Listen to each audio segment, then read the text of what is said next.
they came over for religious freedom, religious purposes like that. Well, they also came over for love of land, or lack thereof. The people in Europe at that time were all slaves, were all serfs, were all peasants. They knew they would never own their own land. So maps like this from the 1600s, knowledge of these maps were filtering their way back to your ancestors in Europe.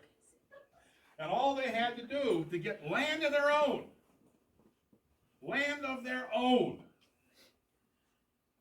owning your own land is every American's dream, regardless of shape, size, location. It's your own land. Well, this goes deep, deep, rooted in the soil. When they came over, all they had to do was get over the ocean, and the land was theirs for the taking. Land. The only problem were the inhabitants, the Indians. And they viewed them as itinerant travelers, hunters and gatherers that did not own their own land. Oh, they can go elsewhere, they're hunters and gatherers. All we want is a little piece. Well, the precedent was established. I think right there is when they first started the American treatment of our Native Americans, the Indians. Right there. Well, anyway, over they came. They had no choice but to settle along the East Coast. The climate to which they were accustomed in Europe, obviously in this area. New England, New York, New London. All new, but from the old country. And they had no reason to get over here. They were over here.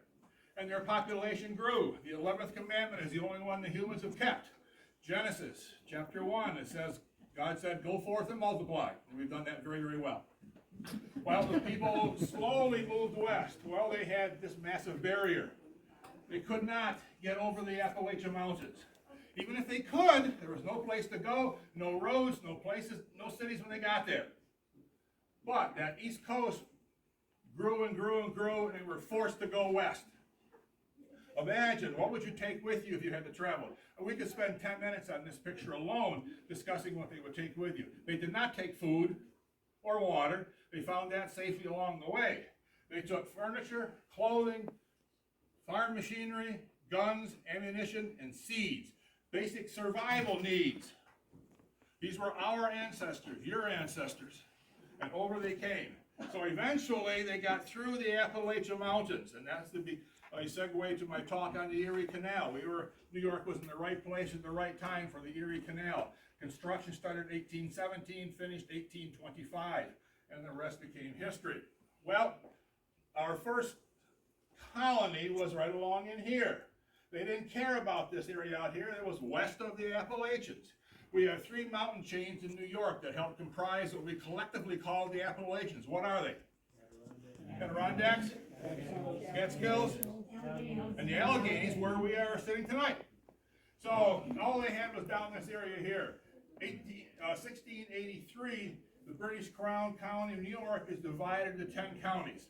So this was the first time counties came into being. Why? Very simple answer to answer every one of my points the rest of our evening. To better serve the needs of the people. Plain and simple. To serve the needs of the people. Having government that would listen to you and you could contact, and not the British monarchy, God knows, across the ocean. So it was a wonderful concept, embraced by all. Population grew. Well, therefore, it has to be a growth proportional to the needs of the people of government. It's just plain common sense. And that is exactly what happened. 1775, the beginning of the fervent of the American Revolution. And New York had about 2/3 of the battles of the American Revolution fought in New York County soil / New York State. Very, very important. They didn't care about this land out here. They had plenty of land here for their generation, but they kept on having kids. They had to have lots of kids. Cheap labor, and so many kids died in childbirth. The greater number of kids you have, the greater number, the odds are you'll have survivors and carry on your family farm. So population grew. 1775, beginning of the Revolutionary War. 1779, the first official act of General George Washington was to send out General Sullivan and Clinton out of down here. They got up to about Binghamton area and split, someone up here and someone up to Canandaigua and as far west over here as near Geneseo today. And they were told to eradicate the Indians, wipe them out, make this area safe for the white man. First time the government actually outwardly practiced genocide on a group of people, 1779. And they did it. What time of year? No. No. Fall. Why? Harvest. Harvest. When the Indians were most vulnerable, killed their winter food supply. And here were these soldiers from Massachusetts in this Continental Army. And they had never seen corn 6 feet tall. The three sisters. What were the three sisters the Indians planted together? Beans, corn, squash. Beans, corn, squash. Why? What was the benefit? They work together symbolically. Well, the corn drained chemicals out of the soil, and the beans and the squash put that same chemical back in. So they didn't have to rotate their crops. Oh God, that water's good. So, Sullivan and Clinton made this area safe for the white man to follow. And these soldiers were from Massachusetts. Many of them were from. Your first settler came into Allegany County year 1796. A man named Nathaniel Dyke settled in present-day Elm Valley between Roseville and Andover. And we became a county April 7th, 1806. So had Nathaniel Dyke moved into that area, had your first settler about the same time here in what would become Scio, had they moved here a scant 10 years earlier, in the early mid-1780s, and never moved out of that log cabin for the next 50 years, they would have lived in 2 different states, 4 different counties, and at least 10 different townships. And that is true for every place, almost every place in western New York today, the 8 counties that comprise western New York. So that sets the stage for the rest of my program. Well, in the 1780s, the westward movement, and I don't know why I'm chopping off here. Western movement, the government realized there's got to be an orderly way to organize these new states. Not even dreamt of, no names yet, no lines yet. But they knew it was coming because the population was free, and they were free to get over the Appalachian Mountains. And they needed an orderly expansion of westward movements. Land ordinance passed by the Continental Congress, 1785, provided the surveying Northwest and the 6-mile square townships. The future Northwest is what today present states. Nope, that was Northeast. Still is. Northwest. Oregon. No. Ohio. Michigan. No, not Kentucky, too far south. Indiana, because they traveled the future Erie Canal route, and they traveled safely by water, only way to get around the Appalachian Mountains. So think Minnesota, Michigan, Indiana, Illinois, the states that border the Great Lakes. Where is Northwestern University? Chicago. Now you know why. So that worked for a while, but they needed to new and improved. So that act was enhanced by the Northwest Ordinance 1787, which provided the entire Northwest Territory divided into no more than 5 and not less than 3 states, the previous ones we just mentioned. However, there was another caveat here that is extremely important to briefly mention, that these new states would be forever free of slavery. 1787, 60, almost 70 years before the Civil War would actually break out. We were already driving a wedge between the North and the established slavery states in the South. So the seeds of the Civil War were sown in the 1700s. Didn't start spontaneously in April of 1861. No, did not work. So moving on. This is an extremely important picture we're going to spend time with. All right, picture number 1 is New York as a colony in the up to the mid-1700s. We became a state officially in 1788, when each colony/state would become a state when they would approve what? The new U.S. Constitution. And New York was the 11th state to do so. Delaware was first. We all know that with their license plate slogan. So that's the way we were. Then, later we got rid of New Jersey and Vermont. Vermont came into the nation as the 14th state, and Kentucky was the 15th state. So that was the way we were in the late 1700s. Now, remember that part of western New York, it was native territory that nobody was interested, nobody claimed whatsoever. But the soldiers of Massachusetts saw that magnificent land and said, whoa, when this war is over, we want to come back here and we want to be the first to plow this magnificent land. And they were. So they told their leaders in their state capital, because they were headed to New York, claim this area. Nobody claimed that area. So they did. And that became state number 1 for our future settlers in what would become Allegany County. So the first state your first settler in Scio lived in was Massachusetts. Now, they quickly realized you cannot govern your state here and here, cut in half by another state. So they said, New York, make us an offer.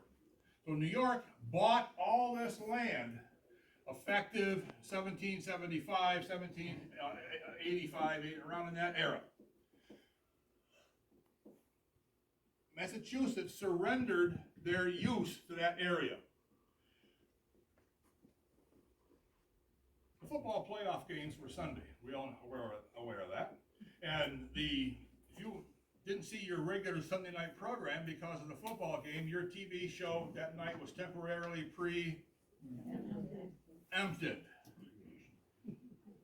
Anybody drive to the thruway? So next time you drive that, you think of this program tonight and your history and your knowledge of Western New York. So they sold that. That is state number 1, then it became New York state number 2. And effective 1788, when we became a state, we acquired our present day shape and size. Shape and size, 2 separate entities. Much of our state line is determined by water.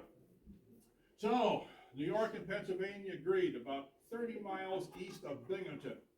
They would send out a survey team in the late 1780s to survey according to those land ordinances, the requirements, setting out organized survey system. So when you buy land, you get what you pay for. So they laid out a perfect grid. Visualize in your mind a tic-tac-toe square. All those lines covering all of this. Think of the survey crews they had. So they put down a marker right there on the 42nd parallel.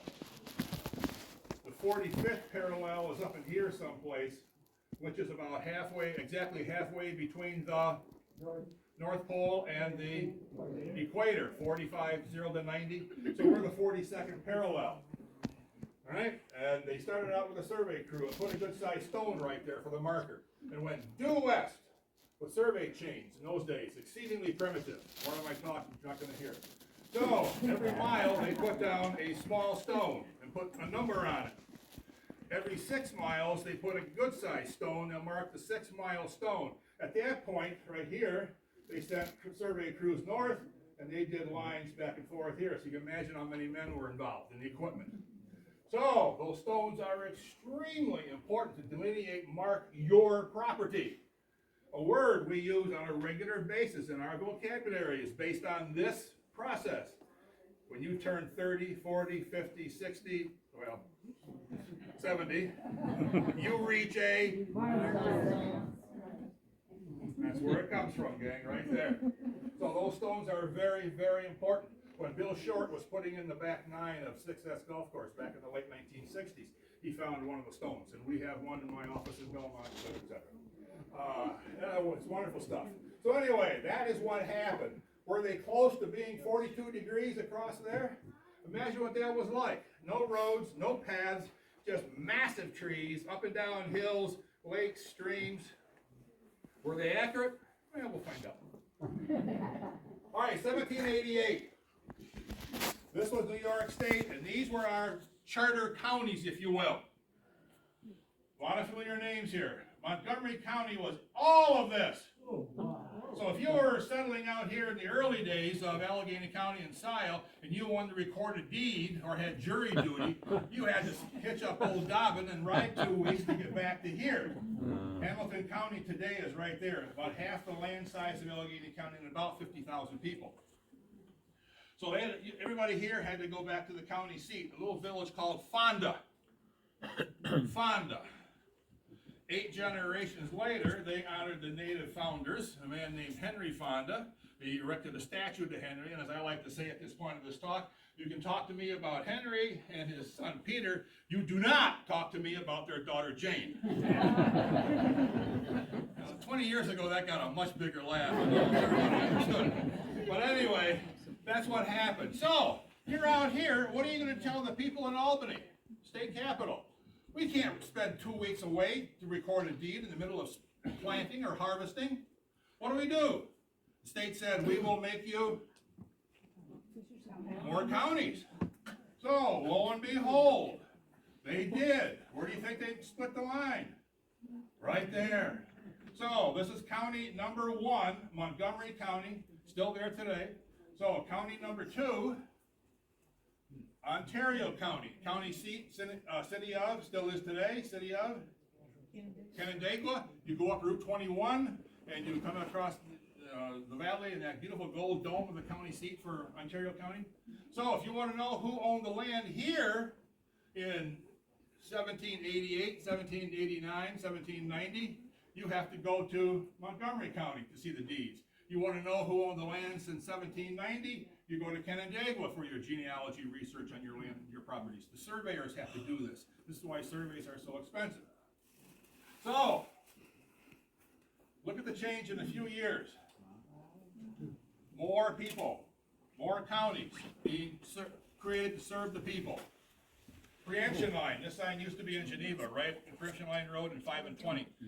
They put in extra lanes and put the sign down, it's not returned in 15, 20 years, so I don't know where it is. So, right there is the preemption line. And here's where it gets tricky, and I'm gonna have to really gloss over it, and I apologize. New York said, all right, we own all that. Remember that dark green in the map? We own all that. We want to sell it to you, individual farmers. Well, there was 10,000 farmers. How big was a farm in those days? Oh, God, no. All done by hand. You want to plow 100 acres by hand? I don't. I don't want to plow 1 acre by hand. 30, 40, 50 acres tops. You know, think of the common sense, the practicality. I'm sure they were 100 acres, but most were much smaller. So, New York did not want to deal with that many landlord issues. So they said, we're going to sell this off in 3 major purchases. If you have enough money, you can buy chunks of land that won't massive, 100,000 acres at a time, but you got to buy that many. So you had to be the equivalent then of Bill Gates, deep, deep pockets. So 3 people stepped forward and purchased the land. Phelps and Gorham, Oliver Phelps, Nathaniel Gorham, both buried in the city cemetery in Canandaigua. Towns and villages named after them today. So they bought, remember your checkerboard, 1 column, think black, red, white, black columns, whatever. 1 column, 6 by 6, little squares, but 1 column was called a range. Survey term. You look up your deed when you get home today, I guarantee you these words will be on your deed. Guarantee it. We'll come back to that. So, Phelps and Gorham bought 7 ranges. Each range was 6 miles long. Remember the 6-mile stone.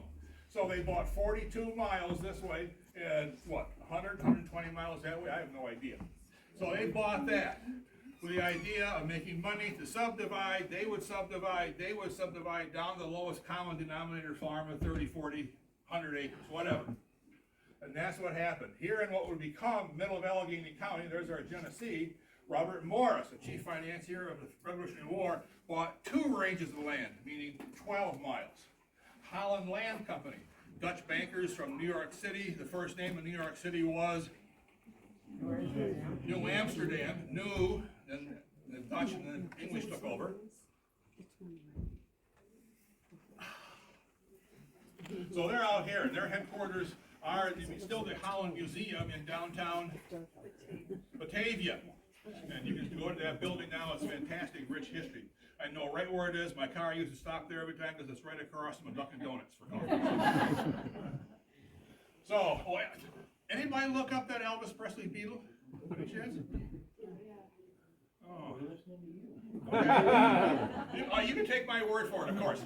So, all these other places were formed. Military tract given to a man who had served in the Revolutionary War. We did not have any free land here.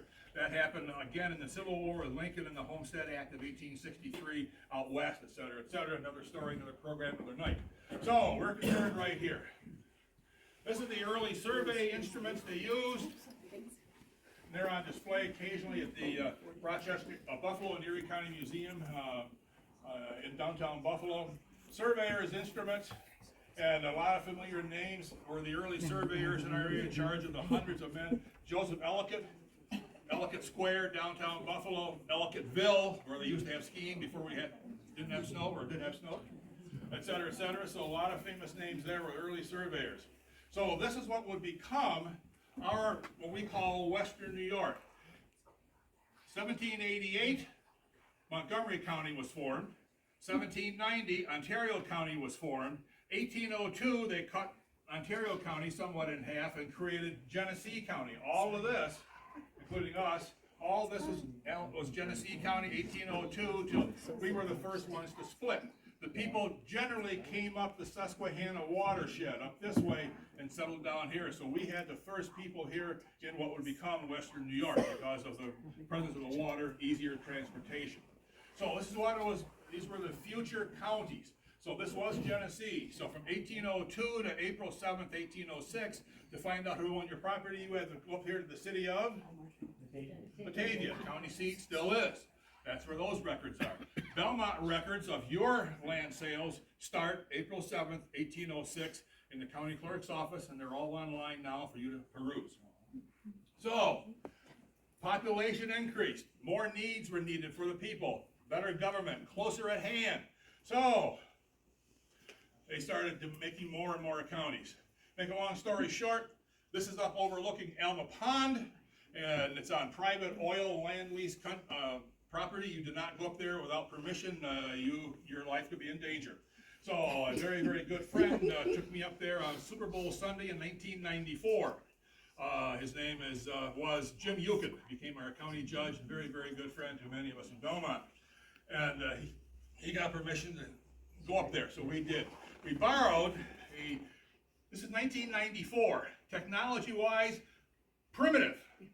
He borrowed a GPS handheld scanner from surveyor Jim Ball, really, really good guy. And it was $1,500 instrument in 1994, and the only reason Jim Ball let it out of his sight was it went to Judge Eucken. So we went trudging through, of course, 5-foot deep snow to get up there. This is overlooking Alma Pond. I spotted the stone first. Jim was not happy. And number one stone, southwest corner of the Holland Land Company purchase. So it was just a thrill to stand there. It was just, it was the holy grail to me. I made my pilgrimage to Mecca, I assure you. So meridian number 12 miles, remember the 12-mile line of the Morris Reserve, southwest corner of that. So this is Pennsylvania, this is New York, this is north, south, whatever. So we were right at that intersection, right at that magical point. So we laid that baby down, and Jim said, Jim Ball showed Jim Eucken how to use it. And he said, I certainly hope we have enough towers up here. This is 1994. So thankfully, because we were at Alma Pond, very high, we got towers. 42 degrees, 00 minutes, 02 seconds. They were off by about 3 inches. Astounding. Flopping that 66-foot long chain over, just absolutely amazing technology at that time, and they did it. This is what's so mind-boggling about this. So anyway, moving on very quickly, we're heading down the home stretch. Allegany County was formed 1806, April 7th. We had our bicentennial 2 years ago. So, elevation places were some of the last to be settled because of valley fever. The turnpike roads, public roads, stagecoach ran across the hilltops. Roads did not drift in the wintertime, blew right off. So your turnpike road is an excellent example, Bethel, Leanne, Turnpike, et cetera, et cetera. So Scio was big. Wellsville was non-existent. Wellsville changed drastically effective May 1851. The arrival of the Erie Railroad, the biggest, most single and important part of Allegany County history. And the trees down there were mostly hemlock. Up here, you had better trees for structures. Hemlock is not the best thing to build a house with, but it was great for tanning hides. And the first major industry in Wellsville was the tanneries. They could bring hides in, ship hides out with a newly arrived railroad. Cause and powerful phrase in our history, my friends. Powerful phrase. All right, moving on. 1840, more people came in. Scio still a good size. 1850, Scio still a good size.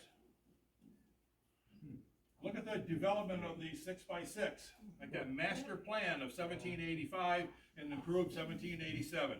Coming to fruition, to be fair. Real property division of county government in the basement of the courthouse, the new courthouse addition. Have all our maps, and they're forever trying to go back and correct some changes that were here. Because you make a mistake back here, it just compounded many, many times over since. So there's probably 4 or 5, 6 full-time people working in real property taxes for us in Belmont. So 1850, major change.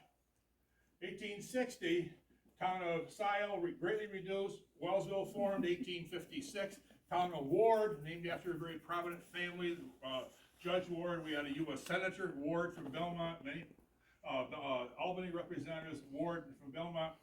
So halfway between Belmont and Alfred, town of Ward. I do not really know for sure why you have such an odd shape to the town of Scio. I can only think that when it came to divide Wellsville, the people were given a choice. Where do you want the lines drawn? And I think they drew the lines based on affiliations. Well, more people here tend to go to a church or tend to go to a lodge meeting, because lodges were prominent in the 1800s. There were greater affiliations, so they made the lines to accommodate the wishes of the people. What we have not talked about are villages. We currently have 8 villages in Allegany County. We had 10, and this is very important for we're almost done. We had 10 villages at one time, not too many years ago. 1980, the village of Friendship voted to dissolve. Duplication of services. They had dump trucks, front loaders, graders, dozers that were not used 100% of the time, that they were paying for it 100% of the time. So they combined with the town of Friendship and created the district, like you have your water district here in the hamlet of Scio. So now that equipment is used full time and the taxpayers are getting their money's worth. 1993, the village of Fillmore dissolved and became part of the town of Hume. Do we need 29 townships today? Yes, maybe no, but definitely yes, because of identity. When Lee James read that proclamation and Glenn introduced Fiercely Independent Township of Scio. Look, I got news for you, my friends. Every town is that way. Every village is that way. We want our own identity. Don't take that away from me. But when dollars and cents start making sense, then we start rethinking. And the job of our legislators is to constantly be thinking of that. They cannot think emotion. They have to think dollars and cents. What is best to serve the needs of contemporary people? And that is a rhetorical question, but something for you to think about. Because that is why we are here today, to celebrate our wonderful history. We learn from the past. Oh, I would love to jump in the rumble seat of a time machine for 3 or 4 days and live and understand back then. But man, the good old days, my friends, the good old days start January 31st, 2023.